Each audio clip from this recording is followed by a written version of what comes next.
I haven't made a video in quite a while. Partly due to just, you know, I'm at that point in life where, life is changing so rapidly and so many amazing things, so many great experiences have been happening in my life. Another one of the many reasons why I can't be more grateful enough to be a part of this country and grow up here and all those sorts of things. But on that note, this video actually has been the culmination of just a long-winded, spanning several months, maybe even a year of just thoughts that have been periodically coming in my mind.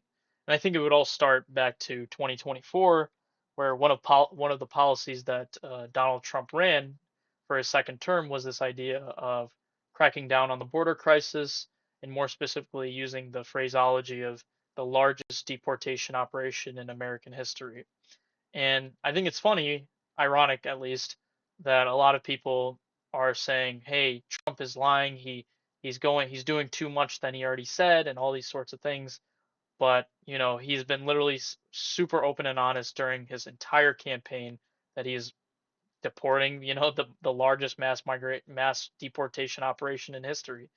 So maybe I guess you could chalk that up to, the select handful of people who voted Trump for his immigration policy, maybe not cognizant about you know, the ICE deportations of people who have been in this country for 10, 20 years, don't really have a violent record, and so to speak. Obviously, acknowledging though the fact that coming into this country illegally is a crime. In terms of just a pure legal perspective. I'm not saying it should or shouldn't. Um, that debate is for another video. And then most recently, you have the super mega viral Nick Shirley documentary, or I guess YouTube video, whatever you want to call it these days, where him and an independent investigator go to, the Somali American communities in Minnesota and in Minneapolis, and supposedly documenting and exposing hundreds and millions or billions or whatever number they have it at now of crime coming out of the Somali American community. And, you know, those things I can't say conclusively on this platform to say, hey, did this really happen? Did this fraud really happen? Blah, blah, blah. Because obviously we don't have concrete 100% of the data. But regardless of if or not it's true, I've had a conversation on many occasions with many people in my life who are, have a big stake in this idea, right? They're minorities, they're immigrants, they're sons of immigrants, they're daughters of immigrants, thinking to themselves, hey, this is crazy. Did you see this going on? And I'm like, yeah, yeah.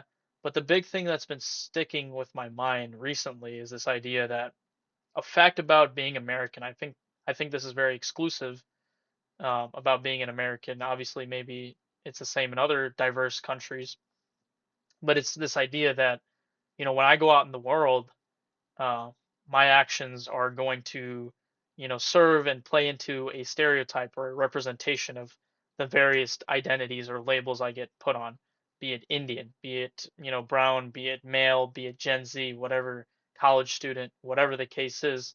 I'm not arguing whether or not that's a good thing or a bad thing. That's also up to debate. Um, but my point being is that it simply exists and it would be foolish to ignore it, right? And this is not something exclusive to minorities, right?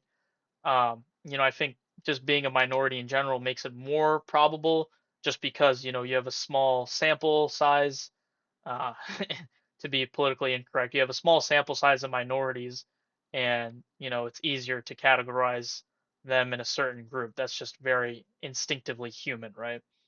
But what I find funny, and also ironic, is that the country that we all know and love, the United States of America, was founded on the complete exact opposite of these sort of principles, right? Something about America is that we are considered super individualistic, right? So, depending on which side of the aisle you fall on, we could say, oh, these people are just so individualistic, they're so greedy, they're so materialistic. Or on the other side, they get to live their life on their own accord without fear, without, being judged and those sorts of things. But regardless, baked into the Constitution, baked into the founding fathers' ideology is that, we're all created equal, we're on a level field, we're all born equal, we're all on a, even playing field, and we all get to, we're all entitled to life, liberty, and the pursuit of happiness given to us by God, right? And in large part, you see this reflected in many of the founders' thinkings, like, for example, George Washington, right? He was super opposed political parties. Why? Because he wanted to see people on an individual basis. He wanted Americans to be, on an individual level to say, hey, we don't want mob rule.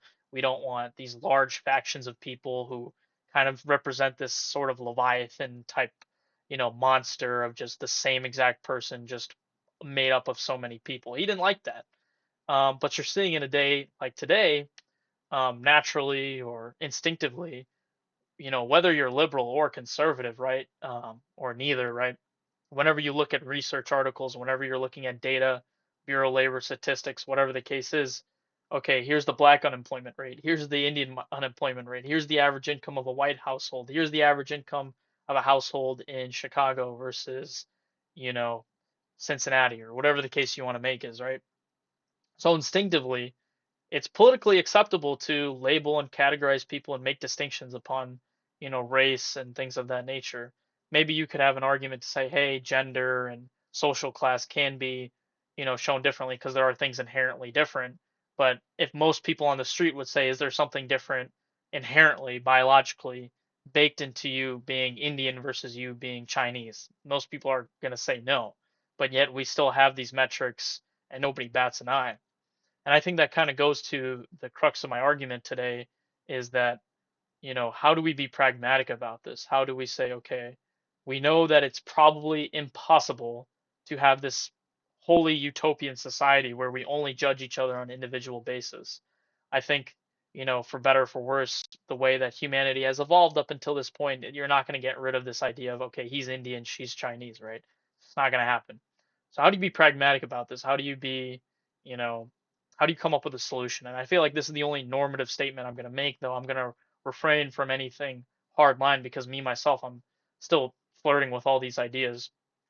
But I will say that coming up with a solution, thinks I think coming up with a solution, I would say, is having a proper definition of what it means to be American, right? And I'll start with a quote from Ronald Reagan, obviously controversial in his own right, but I respect his own, statement, his quote when he says, "You can go to Japan, but you can't be Japanese. You can go whatever, but anybody from any corner of the world can come to America and be an American." Problem is, and what blurs the line probably 10 triple fold, is what does it mean to be an American? We understand that, hey, anybody from anywhere can come here and become an American, right? But what does that mean? Does it mean, you just fill out a visa form, you fill out a naturalization form, and, you wait your turn in line, and then once you get it, you're good and you're an American? Maybe. Maybe it also means, culturally, right? Do you think you have to embody values of wearing certain attire or speaking English only. Up until, a few months ago or several months ago when Trump made English the official language of America, there was no official language. Does Americanism mean, you support capitalism wholeheartedly or you support everything in the Constitution? These are tough questions we got to ask ourselves in order to properly make a critique, right? Because I think we can all logically deduce that criticizing culture is acceptable to a certain extent, right? Obviously, you could look at cultures in past history, for example, Nazi culture, and you'd be like, yeah, that culture is probably objectively bad.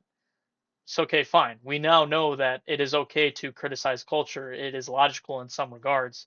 But then now you see again where the line gets blurred to say, hey, when do we criticize a culture because it's a legitimate criticism or it's based off of racist intent or it's preconceived notions that are illegitimate and illogical. We're never going to know because I can't go inside everybody's, neural network and figure out your intentions. So you're playing a very dicey game here, and that's something I've been having to, uh, struggle with a lot. But I think, you know, if I were to say, okay, someone were to put a gun to my head, what does it mean to be an American? I would say broadly, it's accepting the overarching principles of what make this country this country. And I think part of that is relatively, what is found in the preamble of this Constitution and largely what's found in the first 10 amendments, right? Freedom of speech, freedom of religion, freedom of press, these sorts of things, all men are created equal. That is something inherent about how this country works and how all the laws and the branches of governments and the judicial system all stem from this country. So I think it would just be a disservice to say to have someone who has radically different beliefs, and they're entitled to those beliefs, but how could you make the argument that they could function properly in a society that just disagrees totally on a large part with their beliefs? It's hard. Maybe it's possible, but I'm just saying idealistically, you want someone who agrees in large part. I'm not saying no socialist, no communist allowed, but I'm saying this basic idea of open debate, representative democracy, those types of things, that has to be something I feel like is inherently American. Another thing, like, do we think English should be a requirement? Do you think everybody in this country should be proficient in English if they want their citizenship? Who knows? That's up to debate, right? Talks about you have to be born in this country. Or now I see on Twitter from a lot of grifters who say, oh, you're more American if your dad or if your great great great whatever came on the Mayflower as opposed to my grandfather who came here in the 60s and or the 90s from India, right? Like what gives, you have more stake in the game. I think that's obviously my opinion. I'm going to say that's pretty fallacious because, defining American itself is so subjective. So to put a number on it is quite radical in my opinion. But regardless, I think a solution would and definitely look like coming up with these principles of what being an American is. That is my whole argument today in this video. And I guess I'm going to address why I call this video Dear American Immigrants, right? I think it's tricky, right? Because I'm not going to lie, I have felt in my personal experience to feel, pressure to prove my patriotism to this country. And I'm not lying when I say I really enjoy this country. But I feel like there are some certain pressures, there are some certain things you have to abide by. But would I disagree with those things? No, I mean I was born and raised in this country, so obviously there's a inclination, there's a bias to that side. And I'm not going to deny that victimization and prejudice and racism and bigotry, all these sorts of things do exist, right? But if you want to be pragmatic about it, if you want to be, you know, keen on it, I think a very big distinction is understanding that in large part the power that other people have against you is what you give them. That's a very philosophical kind of voodoo way of saying things, but I think it goes to show that there are reasonable steps to make, right? I think honestly, it's just as dangerous to just label any white person that does anything bad to a minority person as up racist, up racist. We for sure don't know. In the same way, it's not acceptable, in my opinion, to immediately deduce that, oh, it's because they're Muslim that's why they're doing this thing. Oh, it's because, Islam is this and this and that. It's like you have to think about it from a logical perspective, right? I'm not saying you can't arrive at those conclusions. For example, it's illogical to arrive at the conclusion that says communism believes that the employee should own the means of production, right? You can logically conclude that. But I think it's very dangerous rhetoric as we as Americans, whichever side of the aisle you fall on, to look at an instance and be like, oh, I found out his intentions. He did this because of that. You got to logically deduce this, right? So I think something in large part generalizing as Americans, as all of us, to say what makes us strong. And I would think if you want to be politically, adept and better, nuanced at least, is instead of starting a conclusion to say, okay, all white people are racist. This country was founded on whatever principles, or all Muslims are terrorists, or whatever conception you have. Instead of starting with a conclusion, let's look at all the evidence, including evidence of intention, right? That is something huge, right? People will probably respond to this video in the comments and say, hey, I look at all the things going on in the Somali American community and I can tell that this and that. Fine. But, that goes to another way where you can interpret evidence in a million different ways. But anyways, just to tie the knot in an already crazy video of just me going off the rails, you know, I think there's something special about being a part of this country. And, I'm so grateful to be a part of this country. I'm so grateful that this country has allowed my parents, the right to become naturalized and to have me and for me to become naturalized in this country. that I would be remorsed, that I would be, pretty contradictory if I were to say that because something inherent about someone else, forget like belief systems or anything like that, but like by sheer virtue that you're a skin color or that you come from a certain part of the world, that you can't be a part of this country, I just feel so I would feel so ashamed if I were to believe in such a thing. However, that does not mean that just because anybody, you know, from any corner of the world can become an American, as Ronald Reagan says, doesn't mean everybody should come to this country and be an American, right? Obviously, I think there are things that make us American and something that are worth preserving to preserve our identity. What those things are and how far they go can be, stretched and interpreted in many different ways. Obviously, I think that things that determine your Americanness ought not to be things out of your control. And I hope you get what I'm saying, that if I want to be an American, no matter what the process is, no matter what I have to do, I should be able to do it. And I think that's at least the firm conclusion that I want to make. Let's say being an American means learning this, learning that, learning this, learning that, believing in these principles. Fine. No matter how much they are, no matter how little they are, you should be able to do if you want that. So, anyways, thank you for watching the video. If you like the video, like the video. If you dislike it, dislike it. If you think I'm a brainwashed college student, let me know. And I am out.